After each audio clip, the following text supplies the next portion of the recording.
Γεια σας φίλες και φίλοι. Συνεχίζουμε με τη θεματική ενότητα πολιτισμός. Είναι από την Τράπεζα Θεμάτων της Γενικής Γραμματείας Ιθαγένειας και όπως έχουμε πει αυτή η θεματική έχει 70 ερωτήσεις. Χωρίζεται σε δύο μέρη, αρχαιότητες και πολιτιστική κληρονομιά, εδώ είμαστε τώρα, και στην ενότητα σύγχρονος πολιτισμός που θα δούμε σε επόμενα βίντεο. Τις προηγούμενες ερωτήσεις θα τις βρείτε στη λίστα αναπαραγωγής, κάπου εδώ πέρα θα έχω βάλει το link. Θέμα λοιπόν 23, τα γλυπτά του Παρθενώνα. Μας δίνει 4 προτάσεις, τις οποίες μας ρωτάει ποιες είναι σωστές και ποιες είναι λάθος.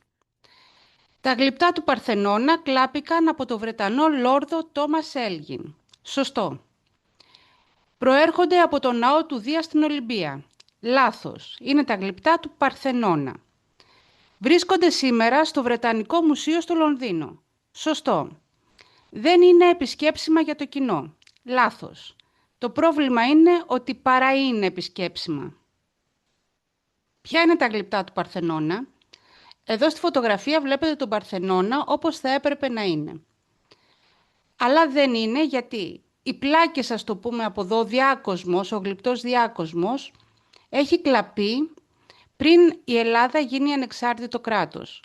Το 50% από τον σωζόμενο γλυπτό διάκοσμο του Παρθενώνα είναι στο Βρετανικό Μουσείο. Εδώ το βλέπετε, οι πλάκες εδώ ας πούμε είναι εδώ, στο Βρετανικό Μουσείο. Και τα γλυπτά εδώ που έπρεπε να είναι στη μετώπη είναι εδώ στο Βρετανικό Μουσείο. Κλάπηκαν λοιπόν από το Βρετανό Λόρδο Τόμας Έλγιν. Δεν προέρχονται από το ναό του Δία στην Ολυμπία. Βρίσκονται σήμερα στο Βρετανικό Μουσείο στο Λονδίνο και είναι επισκέψιμα για το κοινό, σε σημείο να γίνονται και δεξιώσεις μπροστά από τα γλυπτά, και μας στεναχωρεί ιδιαίτερα γιατί ενώ έπρεπε να είναι εδώ πέρα, είναι σε ένα μουσείο για να γίνονται μπροστά γεύματα. Θέμα 24. Είμαστε στη Βυζαντινή περίοδο τώρα.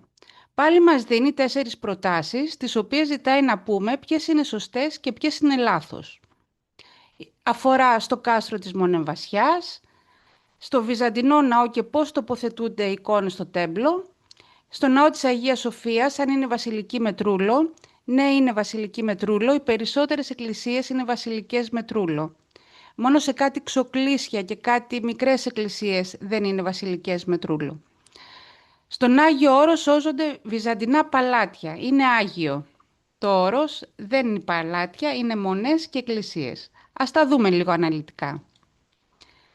Το κάστρο της Μονεμβασιάς είναι κλασικής περίοδου. Είναι λάθος. Έχει φτιαχτεί το 1200 κάτι. Η Μονεμβασιά είναι αυτός εδώ ο βράχος. Ενώνεται με τη στεριά με μία στενή λωρίδα περίπου 400 μέτρα.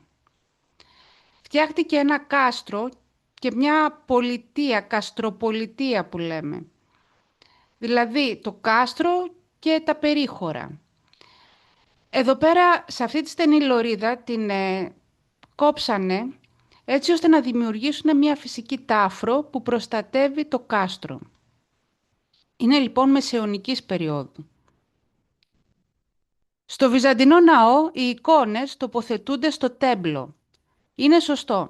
Εδώ πέρα βλέπετε το τέμπλο του Ιερού Ναού της Αγίας Ειρήνης.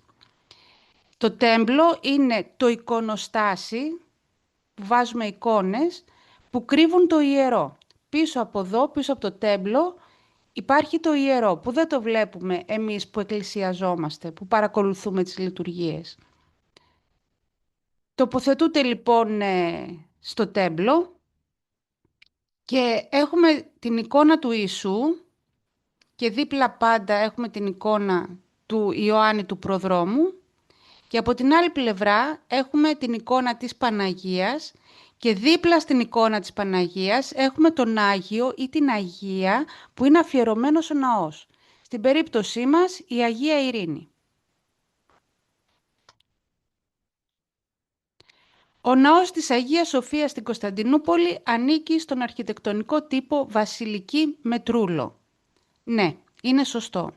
Ο τρούλος είναι αυτό εδώ το καπελάκι που βλέπετε. Είναι ένας θόλος που για μας τους χριστιανούς συμβολίζει τα ουράνια.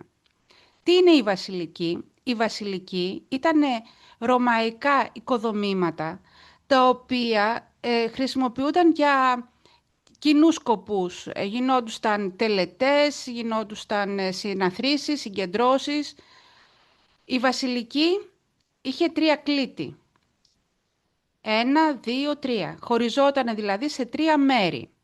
Και είχε και μπροστά τον Άρθηκα, έναν προθάλαμο. Και στο βάθος κατέληγε σε μία αψίδα.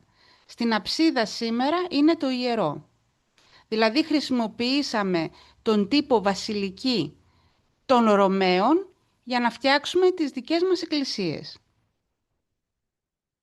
Εδώ πέρα βλέπετε μια εκκλησία τρίκλητη, βασιλική, η οποία έχει 1, 2 και το κεντρικό 3 μέρη.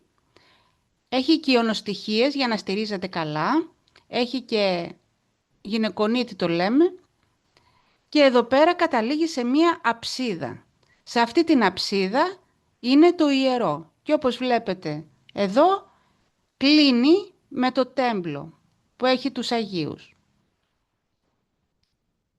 Θέλαμε λοιπόν να φτιάξουμε και τον ουρανό. Και έτσι έπρεπε να φτιάξουμε έναν θόλο. Έναν τρούλο όπως λένε. Όταν φτιάχτηκε, όταν καταφέραμε με τα αρχιτεκτονικά μέσα της εποχής να φτιάξουμε ένα τρούλο, θεωρήθηκε πολύ μεγάλο αρχιτεκτονικό κατόρθωμα.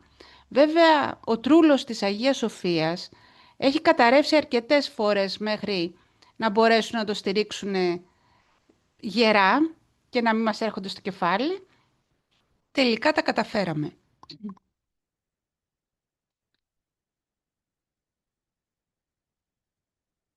Ωραία. Στο Άγιο Όρος σώζονται βυζαντινά παλάτια. Λάθος. Το Άγιο Όρος βρίσκεται εδώ στη Χαλκιδική. Η Χαλκιδική έχει 3 πόδια. Το πρώτο, το δεύτερο, στο τρίτο πόδι της Χαλκιδικής, αυτό εδώ το μικρό κομματάκι που βλέπετε, αυτό εδώ να το δείτε καλύτερα, υπάρχουν πολλές μονές και εκκλησίες. Είναι ένας Άγιος τόπος και δεν είναι κοσμικός, δεν έχει παλάτια. Έχει μονές και εκκλησίες. Θέμα 25.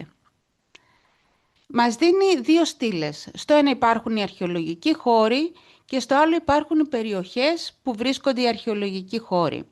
Θα πρέπει να τους ταιριάξουμε.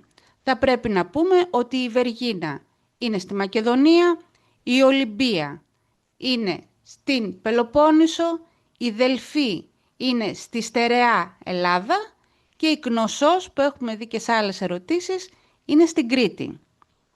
Ας τα δούμε λίγο πιο αναλυτικά. Η Βεργίνα βρίσκεται κάπου εδώ, στη Μακεδονία. Στη Βόρειο Ελλάδα, η περιοχή της Μακεδονίας και κάπου εδώ είναι η Βεργίνα. Η Ολυμπία βρίσκεται στην Πελοπόννησο. Εδώ, κάπου εδώ είναι η Ολυμπία. Οι Δελφοί βρίσκονται στη στερεά Ελλάδα. Είναι στη μέση περίπου της Ελλάδας, ο ομφαλός της γης. Και η Κνωσσός βρίσκεται στην Κρήτη. Θέμα 26. Ποιο είναι το παρακάτω μνημείο? Αγαπητοί μου φίλοι, αυτό το μνημείο έτσι όπως το βλέπετε πρέπει να το θυμόσαστε απ' έξω. Είναι ο Λευκός Πύργος στη Θεσσαλονίκη. Είναι το σύμβολο της συμπρωτεύουσας. Πρέπει να το μάθετε απ' έξω και να το θυμόσαστε καλά. Είναι ο Λευκός Πύργος.